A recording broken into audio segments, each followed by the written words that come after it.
Hey everybody, this is Justin, host of Radio Free Gamer on the 8BitX Internet Radio Network. The following is an excerpt from an interview I conducted with Kunal Majmudar, aka ktriton from OCRemix and the Bad Dudes. For the full interview, please check out World 3, Episode 8 of Radio Free Gamer. You can find the link to the podcast at 8bitx.com. What would you say your background is musically? You know, how did you get started? What inspired you to do remixes and then go on to compose original music for games? Sure. Well, I started off as one of those... well, actually, first of all, my entire family is musical. I come from, a kind of musical background. My parents... my dad still plays keyboards and sings. He does shows for, like, the Indian community. And my mom, she still dances and acts and plays and things. So that's kind of my background, just coming out of that. I was really grown into that kind of a community and culture. But I also, I was kind of the high school band geek, going up in high school and middle school and everything, and I just absolutely loved it. In college, I actually... started getting into remixing, really hardcore.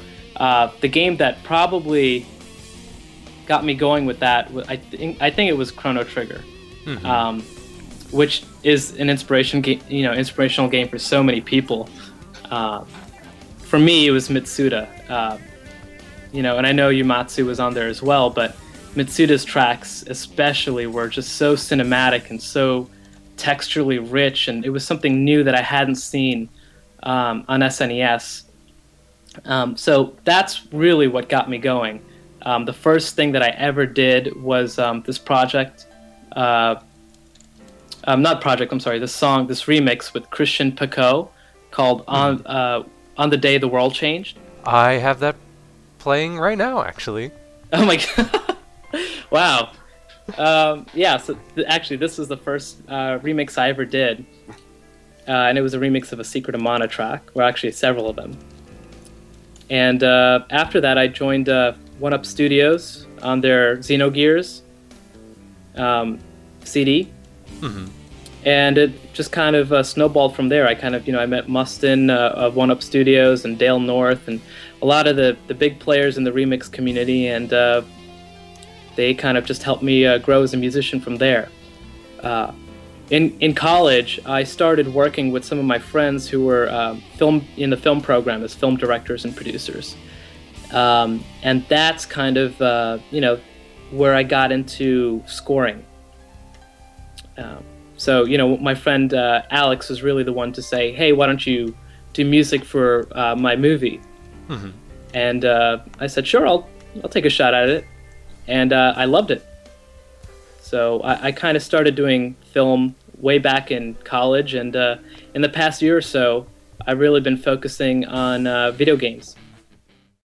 So you mentioned that you've been working on a couple of different projects for soundtrack projects for mobile games. How did you get the opportunity to compose for Missile Master, and I guess what would you say to other people who are looking to make that move from maybe covering or remixing video game music to actually doing original music? Sure.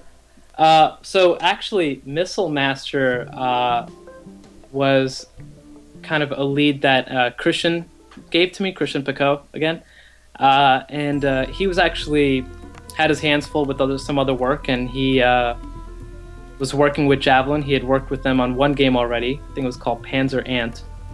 And that one was, I think, a web-based game for the PC.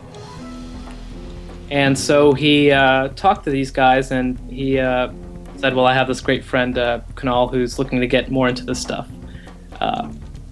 And that's kind of how I got the lead. I'd say for young composers and people who are looking to actually get into the field, it's all about networking. So what you really need to do is go to any and all kind of events where there's a gathering of programmers, developers, really network I know a lot of composers are kind of in a shell where, just naturally we're kind of a little more introverted and everything. You really have to get out of that and push past all that and make connections as best as you can. That is a huge point. Not just with this show.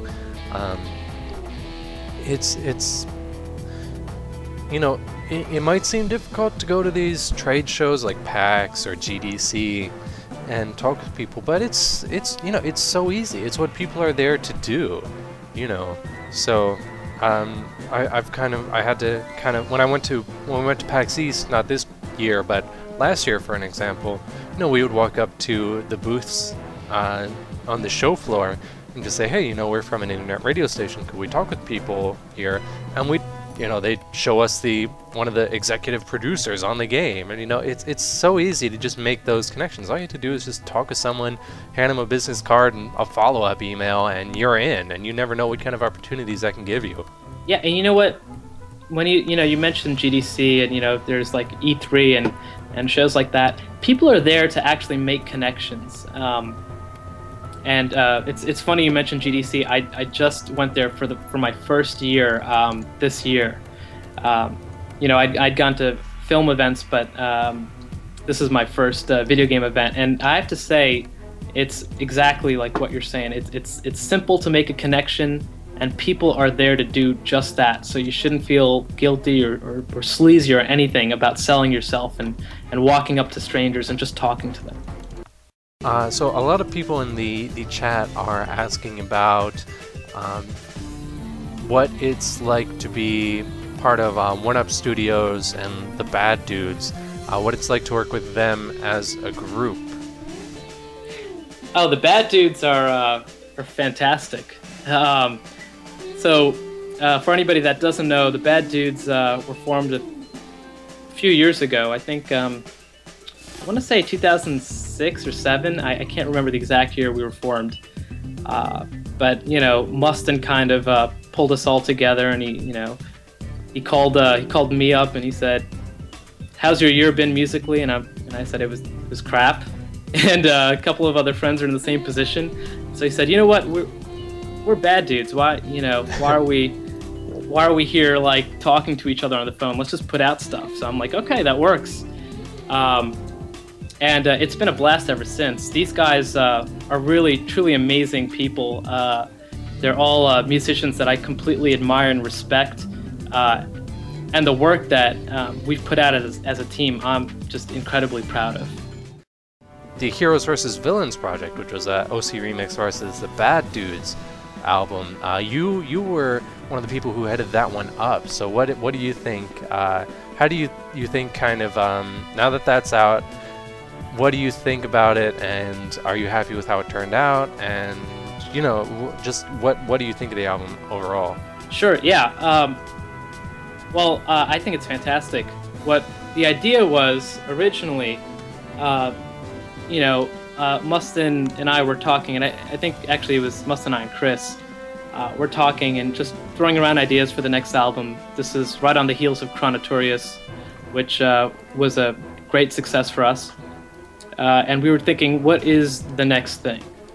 And we started thinking of, we have our fans, which have been great. They paid for the CD. They've gotten a bunch of free EPs in the past. What can we do in terms of another full album? And so then we started thinking about potential partners. And we thought of OCRemix, and obviously they're a fantastic community. I, as well as probably every other major remixer, or at least a big majority of them, owe their roots and their thanks to OCR for getting them started. So we thought about OCRemix and partnering with them, and we thought of what we can do to make it really fun and kind of a real partnership. And so we thought of doing versus, like Bad Dudes versus OCR veteran remixers that are not Bad Dudes. Mm-hmm. And so the idea of Heroes vs. Villains just kind of organically came about. It was based on an idea that Mustin had. He kind of had stored away for another project, another date, another time, and we kind of just grabbed it and said, let's do it. Overall, I really was impressed. I know my fellow bad dudes can put out some really amazing material, and we picked amazing OCRemixers to work with. But I have to say, I was completely and utterly impressed with the OCRemixer as well. So do you have any big projects coming down the line, either original soundtracks or anything you've been contributing to projects with the Bad Dudes or with OCR? Yeah, so I'm trying to think of what I'm allowed to talk about. I probably can't talk to too many details, but I do have a feature coming out this year, a feature film that I just signed on to. We're still negotiating a bunch of stuff. We're in pre-production, so I can't really talk too much about it, but I'm working with director James Brown, and that's his real name. Actually, if you imagine James Brown that we all know and love, and pretty much imagine Bizarro James Brown, that's the director that I'm working with. Okay. So he's great. The king of soulful directing. Right. I'm sure he'll get a kick out of that. No, but him and his director of photography, I've worked with them before. They're fantastic. So that'll be out at some point this year, and it'll probably be up on my blog. Cool. I'm working on another thing called Songs for the Cure. Actually, I just finished my track for it. It is a CD that Josh Welchel, he's another indie composer in the scene, video game scene. He's putting out. It's all the proceeds go to raise cancer awareness and then fund cancer research.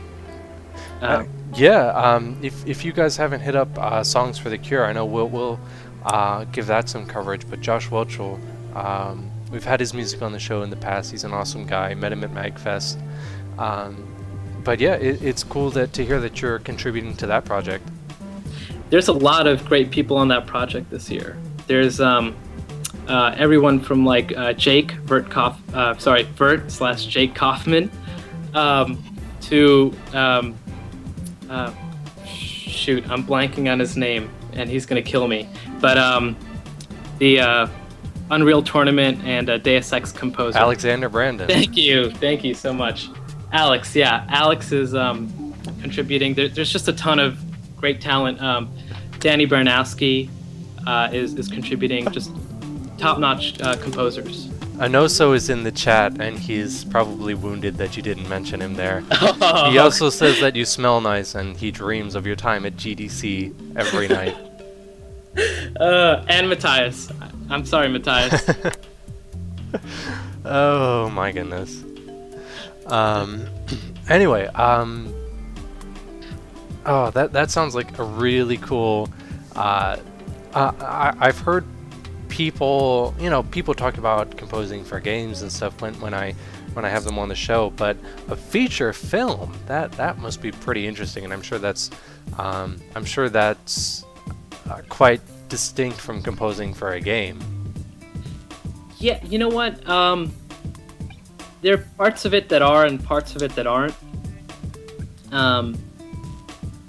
In some ways, games are becoming more linear, kind of like choose your own, ending books, but for video games, kind of like a film, but that you can interact with. Mm-hmm. But a lot of the indie games are based on loops and very non-linear, cyclical. And so in that sense, yeah, the music is a little different. But, at the end of the day, you're just evaluating, you're finding a solution to a problem, right? The director or creative designer gives you a problem in that he gives you a scenario and says, I need music to fill the space for this scene, whether it's a video game or a film, and you're there to provide that solution.